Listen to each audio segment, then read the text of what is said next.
Ekonom muda, hey ekonom robbani. Assalamualaikum warahmatullahi wabarakatuh. Perkenalkan, nama saya Titan Jarnisi, Badan Pengurus Harian Konte Regional Jawa Tengah periode 2019-2020 dari Bendahara. Di sini saya akan menyampaikan sedikit terkait salah satu akad transaksi dalam ekonomi Islam, yaitu akad zakat atau zakat.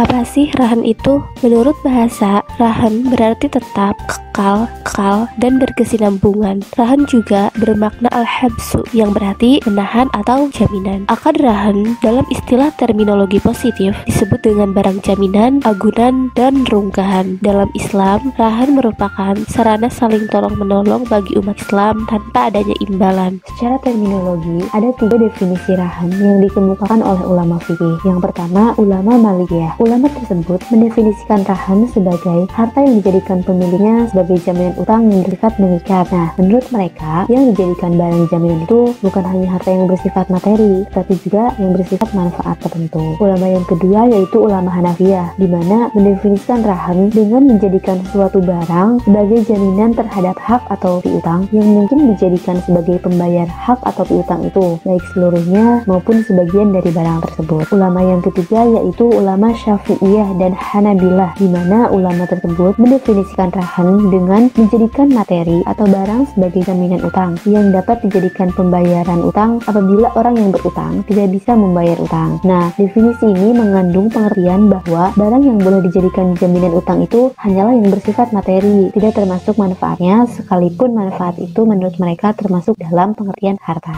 Apa aja sih dasar hukum akad rahan? Nah, setidaknya ada 3 dasar hukumnya. Yang pertama, firman Allah Subhanahu wa Ta'ala dalam Quran Surat Al-Baqarah ayat 283, yang artinya, dan apabila kamu dalam perjalanan sedang kamu tidak memperoleh seorang juru tulis, maka hendaklah ada barang tanggungan yang dipegang. Dasar hukum yang kedua, hadis Nabi SAW yang artinya, sesungguhnya Rasulullah SAW pernah membeli makanan dengan berutang dari seorang Yahudi, dan Nabi menggadaikan sebuah baju besi kepadanya. Hadis riwayat Bukhari dan Muslim dari Aisyah radhiyallahu anha. Dan yang ketiga, Fatwa nomor 25/DSN MUI bulan 3 2002. Rukun akad rahan. Para ulama fikih berbeda pendapat nih dalam menetapkan rukun rahannya. Menurut jumhur ulama, rukun rahan itu ada 4. Yang pertama itu pihak yang berakad atau yang menggadaikan atau pemberi gadai, atau bisa disebut juga rahin, dan yang menerima gadai atau bisa disebut murtahin. Rukun yang kedua ada objek yang digadaikan, bisa disebut juga dengan marhun. Dan yang ketiga ada hutang atau bisa disebut marhumbi. Dan yang keempat ijab qabul atau sighot. Sedangkan menurut ulama Hanafiyah, mereka itu berpendapat bahwa rukun rahan itu hanya ada sighot atau ijab qabul. Sedangkan 3 rukun lainnya tadi itu bukan merupakan rukun dari akad rahan. Tapi di samping itu, menurut ulama Hanafiyah, untuk sempurna dan mengikatnya akad rahan ini tuh maka diperlukan al-qabd atau penyerahan barang oleh pemberi utang.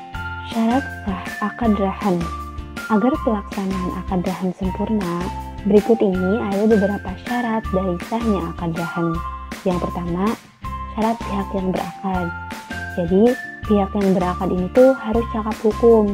Dia itu baligh, berakal, ataupun anak yang tergolong mumayyiz dan tidak dalam keadaan gila. Lalu, yang selanjutnya, pihak yang berakad itu tidak sepihak, khusus untuk akad rahan dalam konteks perwalian. Dan yang terakhir, pihak yang berakad itu harus sukarela, ridho, tidak dalam keadaan terpaksa ataupun dipaksa, ataupun juga berada di bawah tekanan. Yang selanjutnya, syarat objek yang diagunkan. Nah, barangnya itu harus bernilai harta dan boleh dimanfaatkan dalam Islam atau bisa disebut mal mutaqawwim. Selanjutnya, barang itu ada pada waktu akad. Barang itu milik sah dan sempurna dari rahin atau milk altam, atau barang itu tidak terikat dengan hak orang lain. Yang keempat, barang itu jelas dan tertentu. Dan yang terakhir, barang itu dapat diserahkan baik materi maupun manfaatnya. Yang selanjutnya, syarat dari utang itu sendiri atau marhumbi. Jadi, utang tersebut merupakan hak yang wajib dikembalikan kepada pemberi utang, meliputi hutang uang, atau hutang barang. Yang selanjutnya, utang itu boleh dilunasi dengan barang yang diagunkan, sebab barang itu merupakan jaminan atas utang. Dan yang terakhir, utang itu jelas diketahui oleh kedua pihak yang berakad. Syarat akad atau sighot ada dua. Yang pertama itu tidak dikaitkan dengan syarat tertentu atau dikaitkan dengan masa yang akan datang. Ada dua pandangan terkait hal ini. Yang pertama itu menurut ulama Hanafiyah menyatakan bahwa apabila akad rahan dibarengi dengan syarat tertentu atau dikaitkan dengan masa yang akan datang, maka syaratnya batal tapi akad rahannya sah. Misal, orang yang berutang mensyaratkan apabila tenggang waktu utang telah habis dan utang belum dibayar, maka akad rahan diperpanjang 1 bulan. Atau pemberi utang mensyaratkan harta agunan itu boleh ia manfaatkan.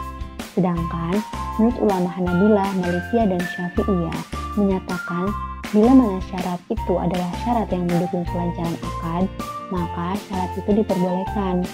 Tapi apabila syarat itu bertentangan dengan tabiat akad rahan, maka syaratnya batal. Syarat yang kedua yaitu akadnya harus dinyatakan oleh para pihak secara lisan, tulisan, atau isyarat. Hal ini merujuk pada buku 2 Kompilasi Hukum Ekonomi Syariah bab 13 tentang rahan, pasal 329 ayat 2.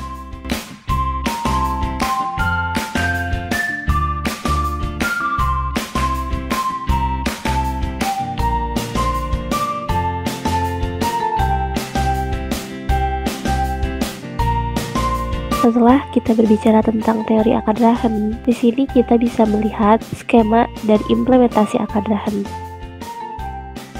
Sekian yang bisa disampaikan. Mohon maaf bila ada kekurangan. Semoga bermanfaat. Wassalamualaikum warahmatullahi wabarakatuh.